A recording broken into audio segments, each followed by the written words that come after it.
Bonjour. Salam alaikum. Notre 85e dimanche coïncide avec une date historique en Algérie, le 5 octobre 1988.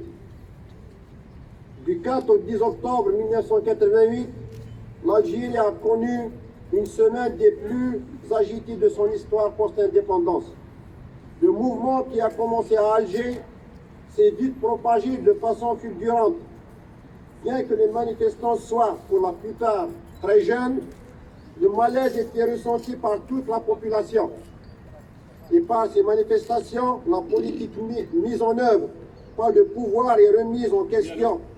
Après un quart de siècle de règne du parti unique, le FLN, la situation du pays était devenue insupportable.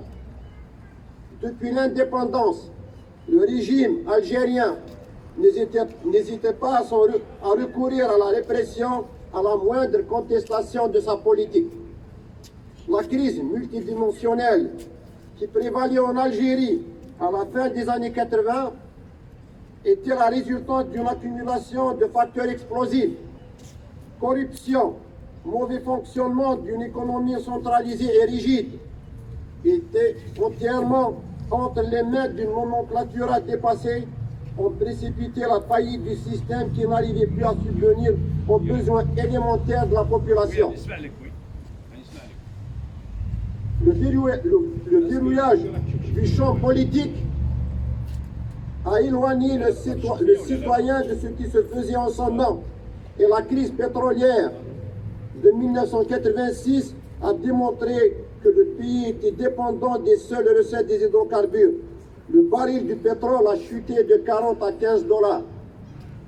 En plus d'importer presque tous les produits de consommation de base, l'Algérie devait rembourser ses dettes qui s'élevaient à 6 milliards de dollars par année. Cette situation a obligé le régime à réduire les dépenses en engageant le pays dans une politique d'austérité. À partir de 1986, le budget de l'État a été amputé d'un quart par rapport au budget précédent. L'incapacité de l'État entier à satisfaire aux besoins alimentaires de la population était flagrante. Et quand le citoyen manque de tout et que ses dirigeants font la sourde oreille, le dialogue se déroule dans la rue. Devant cette situation, le 19 septembre, le président Chadli Ben Jdid prononce un discours dans lequel il dénonce les blocages bureaucratiques et la passivité du peuple. Dès le lendemain, la rue algérienne gronde et l'agitation sociale s'accroît. À partir du 30 septembre, des rumeurs annoncent une grève générale pour le 5 octobre. Certaines parlent même de coup d'État. Le 4 octobre, à Alger, des émeutes de jeunes embrasent les quartiers populaires et très vite l'agitation gagne tout le pays. Le 5 octobre, des milliers de jeunes ont occupé la rue sans qu'il y ait la moindre intervention des forces de l'ordre. Le lendemain, soit le 6 octobre, le président a appelé l'armée à rétablir l'ordre et l'état d'urgence est décrété. Entre-temps, le mouvement s'est propagé tel une traînée de poudre dans les villes algériennes. Sous l'état de siège, l'armée algérienne s'est acquittée de sa mission, mais à quel prix? Les pertes en vie humaine et les dégâts matériels sont lourds. Plus de 400 morts selon certaines sources hospitalières et 159 selon le bilan officiel. 9000 arrestations et des milliards de dollars sont partis en fumée. Pour ramener le calme, Chadli Ben Jdid a promis dans son discours du 10 octobre des changements profonds du système politique algérien. C'est ainsi qu'a commencé l'ère de l'ouverture.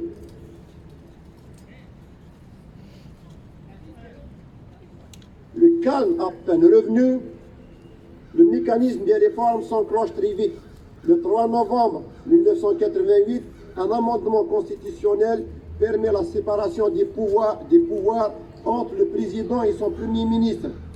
Le 23 février 1989, une nouvelle constitution qui autorise le multipartisme et met fin au dogme socialiste est approuvée par les électeurs. De 1989 à 1992, l'Algérie donnerait l'impression d'être enfin un pays qui bouge.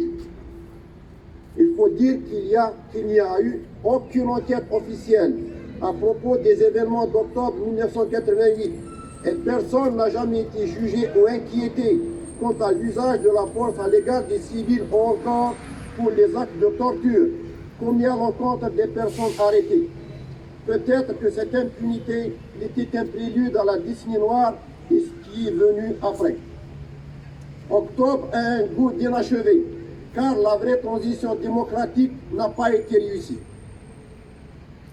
Le dictateur de la veille ne peut se transformer soudainement en réformateur. Les Algériennes et les Algériens ne sont peut-être pas allés au bout de leur révolte. Le simple citoyen avait peut-être été apeuré par la violence. Avait-il cru naïvement que le pouvoir allait lui accorder plus de liberté et de démocratie? Les questions se posent. 32 ans plus tard, le 5 octobre 2020, les mêmes questions sont posées et la situation que vit le pays est similaire à celle qui prévalait avant le 5 octobre 1988. Le régime algérien, fidèle à ses pratiques, a multiplié ces derniers mois les interpellations et condamnations de militants du Hirak afin d'enrayer la reprise de la contestation populaire. Des dizaines d'arrestations ont été enregistrées depuis le début du confinement pour lutter contre la pandémie. Cette pandémie qui est devenue l'allié providentiel du régime.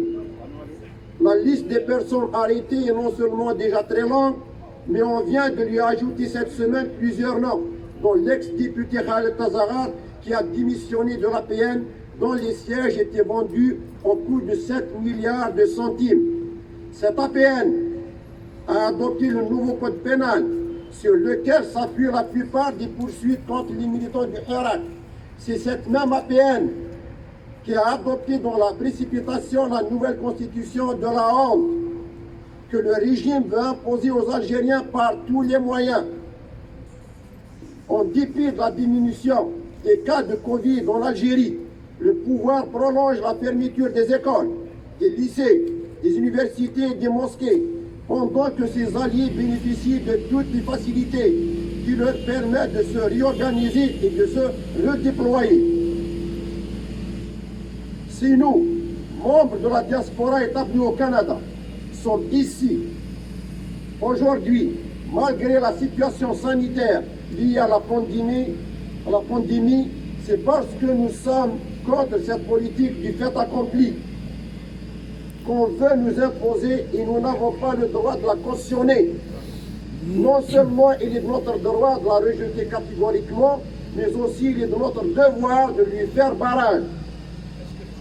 Nous continuons à manifester à Place Canada, tant et aussi longtemps que cela est possible, tout en respectant bien sûr les lois de vie haute et les conditions sanitaires, telles que le port obligatoire du masque et la distanciation sociale. Dans un geste provocateur et pour imposer sa volonté, le pouvoir mafieux n'a trouvé de mieux que la date sacrée du 1er novembre pour passer son référendum. Il a confisqué et sali presque toutes nos dates historiques. Allons-nous le laisser salir la dernière qui nous reste, le 1er novembre? La réponse est à la fin du poème qu'un manifestant a écrit sur sa pancarte. L'injustice et la misère les ont fait sortir des gourbilles et des chaumières. Ils sont morts à la fleur de l'âge. Ils n'avaient qu'une terre à la main et leur courage. Ils ont cru que leur révolte tournerait à leur avantage. Peine perdue, armes et barbarie ont fait des ravages. Coupables ou innocents, des milliers ont baigné dans leur sang. Des palais sont montés clameurs et lamentations. Armez-vous, bonnes gens, criait-on. La Disney noire, de triste mémoire, a su couver sous ses cendres ceux qui sont aujourd'hui les vrais ennemis de novembre. Ainsi, roi Disney est rien de défini. Ne désespérons pas, la jeunesse porte bien haut le flambeau de la liberté chérie. Vive l'Algérie démocratique, libre et indépendante. المجد والخلود لشهدائنا الأبرار. تحية الجزائر. تحية الجزائر.